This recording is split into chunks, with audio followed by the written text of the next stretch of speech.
എന്താ കല്യാണി, വിശേഷമൊന്നും പറയാറായില്ലേ? ഇതാ ഞാൻ കൊച്ചമ്മ വിട്ടു വന്നേക്കാം. നീ ഒന്നും വെക്കാനും വിളമ്പാനും നിൽക്കണ്ട, എല്ലാം ഞാൻ ഒന്ന് ചെയ്തേക്കാം.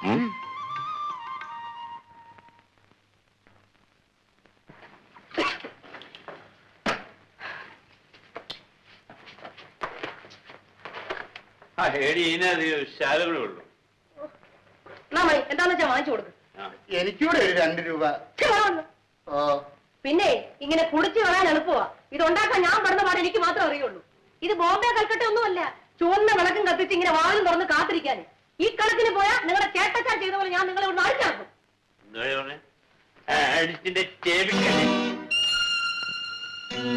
ഓ, നിന്റെ പട്ടിയുണ്ടല്ല, അവൻ എന്നെ കടിക്കും. ഭദ്രം പൊയ്ക്കും.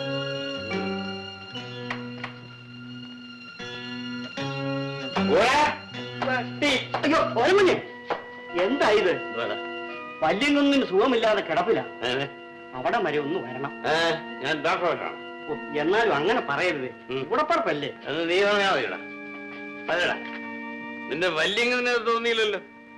കുടിയൻ, പെണ്ണ് പിടിയൻ, ധൂർത്തൻ എന്നൊക്കെ പറഞ്ഞും പറഞ്ഞിട്ട് എന്നെ പിടിച്ച് പോലീസിൽ ഏൽപ്പിച്ചില്ലേ? എടാ, 6 മാസമാണ് ഞാൻ ജയിലിൽ കിടന്നത്.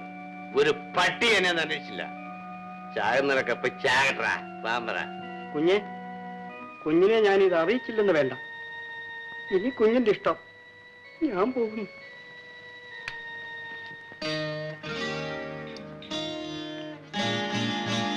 പിന്നെ ഇത് ദേഷ്യം കാണിക്കാനുള്ള സമയമല്ല. ഞാൻ പറയുന്ന ഒന്ന് കേൾക്കും. കണ്ടമാന സ്വത്തും പണമുള്ള നിങ്ങളുടെ ചേട്ടൻ മരണസമയത്ത് കണ്ണീരുമായി നിൽക്കുന്ന നിങ്ങളെ കാണുമ്പോഴെങ്കിലും എന്തെങ്കിലും ചെയ്യാതിരിക്കില്ല. നമ്മുടെ കഷ്ടമൊക്കെ തീരുകയും ചെയ്യും. അതിന് കണ്ണും കുറിച്ച് അവിടെ കയറി ഇരുന്നു. ഞാൻ പറയുന്നൊന്ന് കേക്ക്.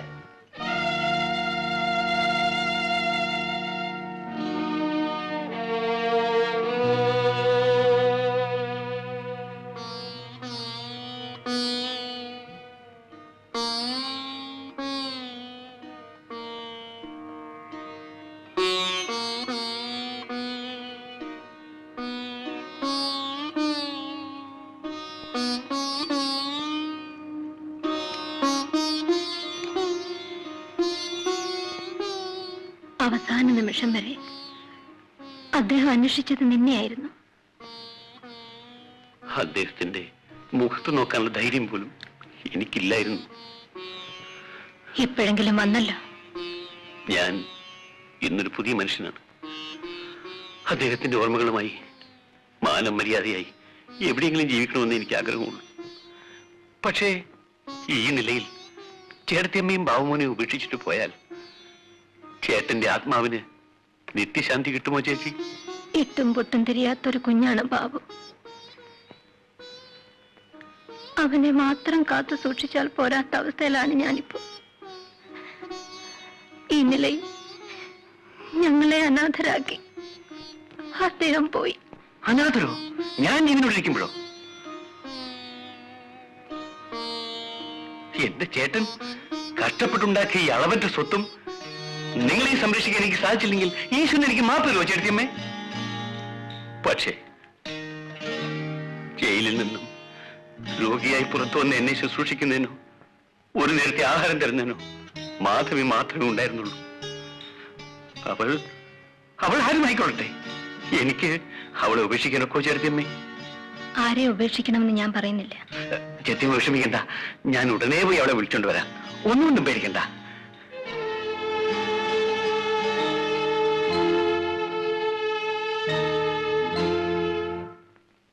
കൊച്ചമ്മേ, ആ ഗോപാലൻ കുഞ്ഞ് വെമ്പറന്നവരെയും കൊണ്ട് ഇവിടെ വന്ന് താമസിക്കാനാണോ പാവം? എനിക്കൊന്നും അറിയില്ല.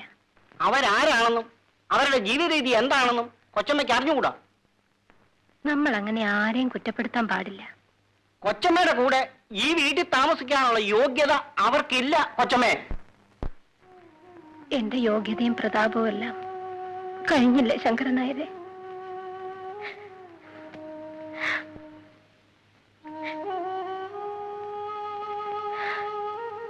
മോനെ, നമുക്ക് പോവാം.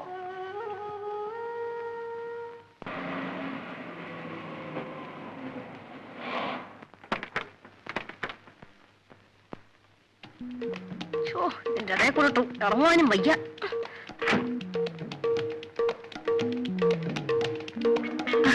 നമസ്കാരം കൊച്ചമ്മേ. അയ്യോ മാധവി, ഇതിവിടുത്തെ വേലക്കാരത്തിയാ. അവിടെ മോണ്ട കണ്ടപ്പോഴേ എനിക്ക് തോന്നി. പോയി പുറത്ത്. നിങ്ങളല്ലേ പറഞ്ഞത് ചേട്ടത്തിയമ്മ കണ്ട ഉടനെ തൊഴണമെന്ന്. ഇനി എന്നെ കൊണ്ട് വയ്യ, നിങ്ങൾ തൊഴുതു. എടുക്ക.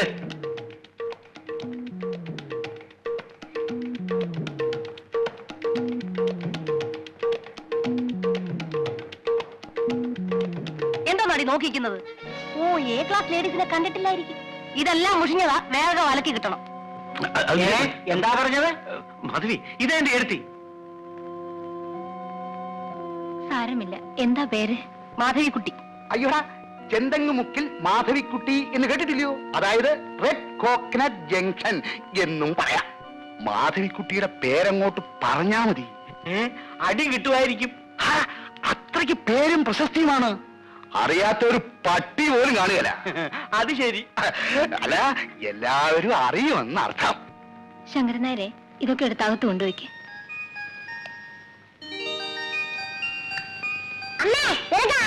ആ മോന് മനസ്സിലായില്ലേ? ഞാനാണ് മോന്റെ ചിറ്റപ്പൻ. ആ, ചിറ്റപ്പന് സുഖമല്ല മോനെ, അരിഷ്ടം കുടിച്ചതാ. പിന്നെ ഇത് മോന്റെ കുഞ്ഞമ്മ. ഞാൻ മോന്റെ അങ്കിള്. മോർണിംഗ് വാ, മേല് കഴി ആഹാരം കഴിക്കാം. ഗോപാല, മുകളിലത്തെ മുറി ശരിയാക്കിയിട്ടുണ്ട്. ഉവ്വ. കുളിച്ചിട്ട് വരൂ, ആഹാരം കഴിക്കാം.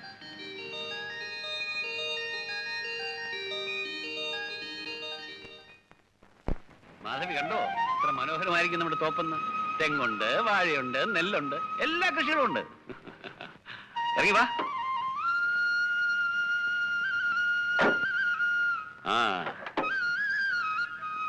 ആ പിന്നെ ദേ നോക്കി, ആ തെക്കേ അറ്റത്ത് കാണുന്ന വാഴത്തോപ്പില്ലേ, അവിടെ മുതൽ ഈ വടക്കേ അറ്റത്ത് കാണുന്ന തെങ്ങും തോപ്പുണ്ടല്ലോ, അതുവരെ നമ്മുടെ സ്ഥലമാ. അപ്പൊ നമ്മുടെ റബ്ബർ എസ്റ്റേറ്റ്? അതിവിടെയല്ല, ഇവിടുന്ന് 10 മിനിറ്റ് മേലെ അകലെയാ. പന്നിപ്പാറ എന്ന് പറയും. 115 ഏക്കറാ. അങ്ങോട്ട് വാ. എടോ, ഒരു 4 കരിക്കൂടെ കൊച്ചമ്മയ്ക്ക വേഗം വേണം. കൊച്ചമ്മയ്ക്കോ? ഏത് കൊച്ചമ്മ? ഏത് കൊച്ചമ്മന്നോ? മാധവി കൊച്ചമ്മ. അല്ല, നമ്മുടെ ചെന്തങ്ങമുക്കിലെ ചരക്കല്ലേ അത്? മാധവിക്കുട്ടി കരിക്ക് കുടിക്കാൻ പകലേങ്ങി ഇറങ്ങിയിരിക്കാൻ തോന്നുന്നു. ചെന്തങ്ങോ? അതെ സാറേ, ചെന്തങ്ങമുക്കിലെ മാധവിക്കുട്ടി അത്. അനാവശ്യം പറഞ്ഞാലേ അടിച്ചിന്റെ പല്ലിയാണ്ടായിട്ടേ. എന്തുവാടാ നീ?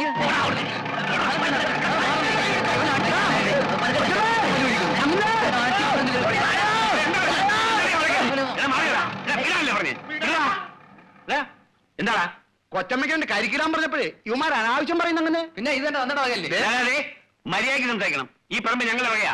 അപ്പോഴേ നിങ്ങൾക്ക് തെറ്റ് പറ്റിയതാ. ഇത് മണിമംഗലത്ത് ഭവാനി അമ്മയുടെ വകയാണ്. അവർ എനിക്ക് പാട്ടത്തിന് തന്നിരിക്കുക, മനസ്സിലായോ?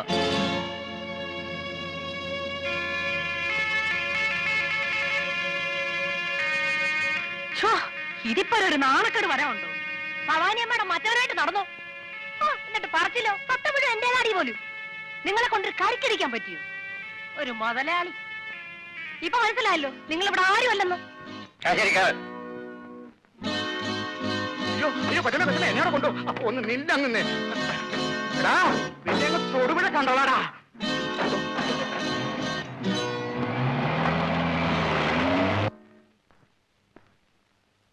മണി, എടോ മണി, നമ്മുടെ സാധനങ്ങളിലെടുത്ത് കാറിക്കട്ടെ. പണ്ടാരും ഒടുങ്ങി. ഏതായാലും നമ്മുടെ കൊച്ചമ്മ രക്ഷപ്പെട്ടു. എല്ലാവരും കുറെ കൂടി പോകുന്നുണ്ട്. ജാനകി, ഇവിടെ നേരെ ഞങ്ങളുടെ സാധനങ്ങൾ എല്ലായിടത്തും വണ്ടിയിൽ കയറ്റ്. ഇനി ഒരു നിമിഷം ഞങ്ങൾ ഇവിടെ നിൽക്കില്ല.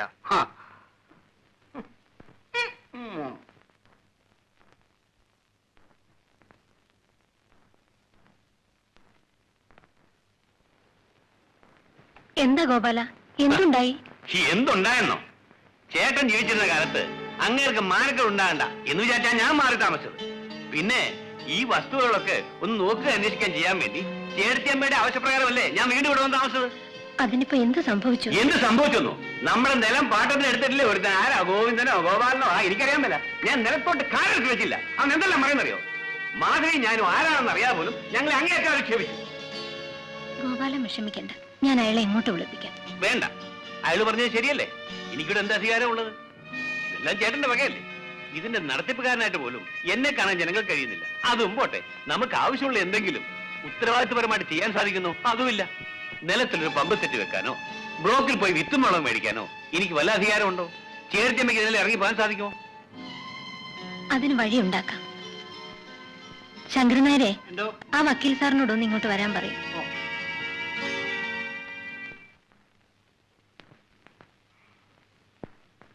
ബാബുമോൻ മേജറാവുന്നത് വരെ ഭവാനിയമ്മക്ക് അവകാശപ്പെട്ട സകല സ്വത്തുക്കളും നോക്കി നടത്തുവാനുള്ള ഉത്തരവാദിത്വം ഈ പത്രം വഴി ഗോപാലിനെ ഏൽപ്പിക്കുകയാണ്. ഗോപാലിനെ ഒരു വലിയ ചുമതലയാണ് ചേട്ടത്തിയമ്മ ഏൽപ്പിച്ചിരിക്കുന്നത്. വക്കീൽ സാർ പേടിക്കണ്ട. ഗോപാലൻ ആരാണെന്നുള്ള കാര്യം ഇനി ചേർത്തിയമ്മ മനസ്സിലായിക്കോളും. തൊലഞ്ഞു, എല്ലാം തൊലഞ്ഞു, നശിച്ച് നാരായണക്കല്ല് പിടിച്ചു. എന്താ പറഞ്ഞേ? പോയ ഗ്രഹണം തിരിച്ചു വന്നു. ഇനി ഇവിടെയുള്ള എല്ലാ നീർക്കോലിയും പത്തിയെടുക്കും. സിനിമ എപ്പോഴാ തുടങ്ങുന്നേ? 9:30 രണ്ടാമത്തെ കളി. ഓ, ഇപ്പൊ തന്നെ 9:30 അതെങ്ങനാ? ഇവിടെ വന്നേ പിന്നെ ഈ വീട്ടിലെ 1000 കൂട്ടം കാര്യങ്ങൾ അങ്ങേര് തന്നെ നോക്കണം. പിന്നെ വേണ്ടേ കൊച്ചമ്മയുടെ കാര്യം? ഒടിഞ്ഞൊരു വീട്ടുകാര്യം. എന്നാ മണി പിടിക്കൂ. ഓ,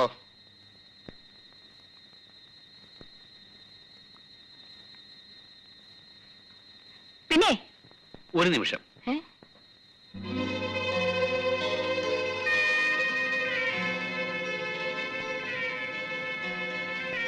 നമ്മൾ നാണു അയൽക്കാരനെ തല്ലി എന്നുള്ളതാണ് സത്യം. അതിനാ അവനെ അറസ്റ്റ് ചെയ്തത്.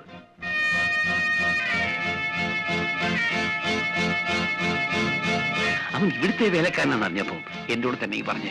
അപ്പോ ഗോപാലൻ പോയത് നന്നായി. അയ്യോ, നന്നായൊന്നു.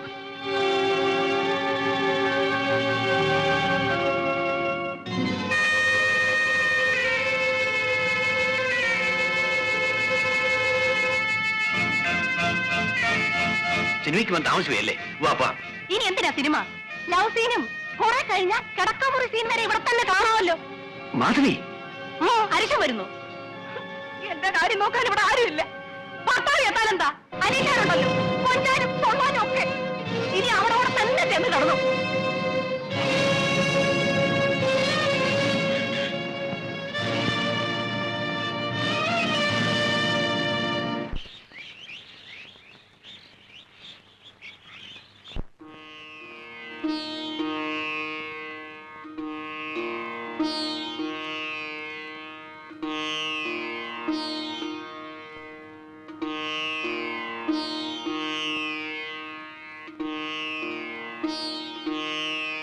എന്തിനാണ് അമ്മ ഇന്ന് വിശേഷ പൂജ?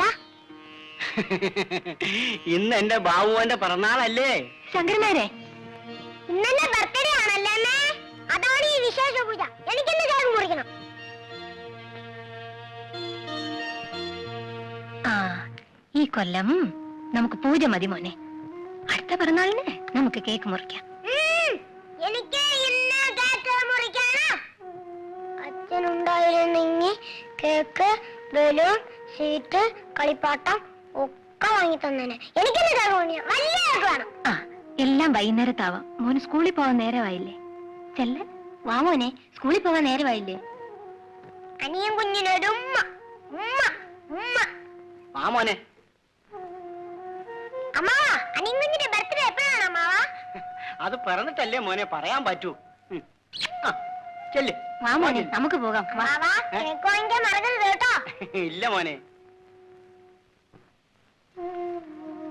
ഇന്ന് അവന്റെ പിറന്നാളാണെന്ന് അവനെ അറിയിക്കരുതായിരുന്നു ശങ്കരൻ നായരെ. ഞാൻ അറിയാതെ പറഞ്ഞു പോയതാ കൊച്ചമ്മേ. ഇന്ന് വൈകിട്ട് എങ്ങനെ ആഘോഷിക്കാനാ ശങ്കരൻ നായരെ? അവന്റെ അച്ഛൻ ഈ വീട്ടിൽ ഇനി എന്താഘോഷിക്കാനാ? മാസങ്ങൾ പോലും ആയില്ല. അതിനിടയിൽ ഇല്ല, ഒരിക്കലുമില്ല. ഈ വീട്ടിൽ ഇനി ഒരു ആഘോഷവും പാടില്ല.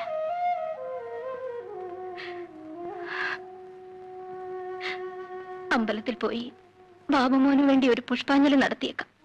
അത് മതി.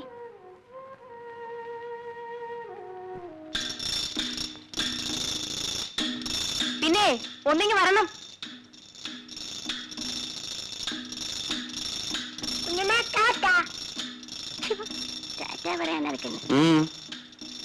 പിന്നെ ഇന്നിന്റെ ബർത്ത്ഡേ ആണ്.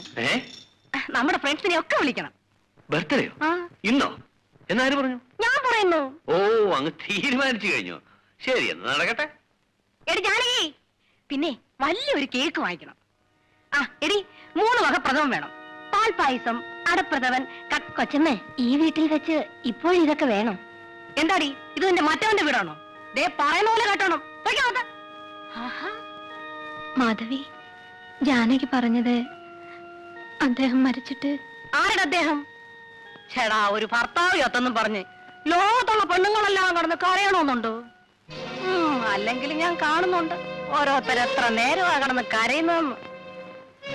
എന്തിനാ മാധവി എന്നെ ഇങ്ങനെ വേദനിപ്പിക്കുന്നത്? അയ്യോടാ, ഇനിയിപ്പം അയ്യോ എന്നെ കൊല്ലുന്നേ എന്നും പറഞ്ഞ് കടന്ന് വിളിച്ചു പോവില്ലേ പെണ്ണുമ്പിള്ള? ഞാൻ അന്നേ ഇവരോട് പറഞ്ഞതാ ഈ ശവപ്പറമ്പിൽ എന്നെ എങ്ങോട്ടെങ്കിലും കെട്ടിയെടുത്തോണ്ട് പോവാൻ.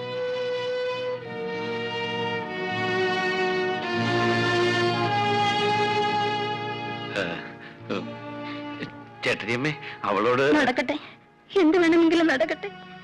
ഞാൻ കാരണം ആരും വിഷമിക്കണ്ട. എന്താ അടിച്ചു പോയോ? ഞാൻ മാധവിയാണ്.